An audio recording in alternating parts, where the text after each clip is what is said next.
క్రీస్తులా మనము రూపాంతరం చెందాలంటే ఈ లోక మర్యాద చొప్పున మనం నడవడానికి వీల్లేదు, ఈ లోక ఆశల్లో నడవడానికి వీల్లేదు.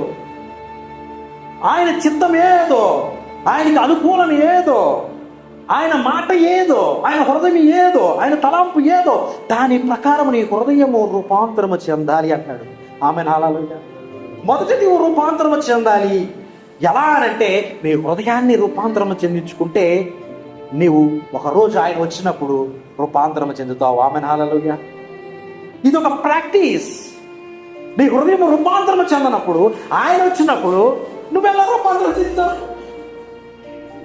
మొదట నువ్వు రూపాంతరం చెందాలి కదా, మొదట నీ ప్రవర్తన మార్చబడాలి కదా, మొదట నీ హృదయం మార్చబడాలి కదా. ఈ ట్రాన్స్ఫర్మేషన్ ఎలా జరుగుతుంది అని అంటే నువ్వు ప్రార్థనలో గడిపినప్పుడే మార్చబడుతుంది. Amen hallelujah.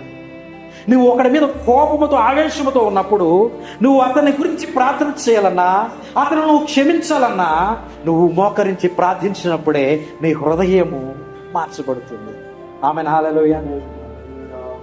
నీకు కొన్ని రకాల తలంపులతో, కొన్ని రకాల పాపాలతో నీ జీవితంలో ముందుకు వెళ్తున్నప్పుడు ఆ ఆలోచనలు కట్ అయిపోయి దేవుని ఆలోచన ఏదో నీ హృదయంలోకి రావాలనంటే, దేవుని చిత్తం ఏదో నీ హృదయంలోకి రావాలనంటే నువ్వేం చేయాలా?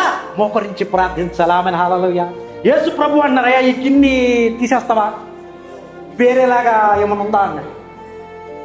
కానీ తర్వాత డైలాగైనా సరే నీ చిత్తమే దొరుకును గాక. ఎలా అనగలిగాడైనా? ఆయన మెలుకుగా ఉండి ప్రార్థిస్తున్నాడు. కానీ పేతురు ఓడిపోయాడు.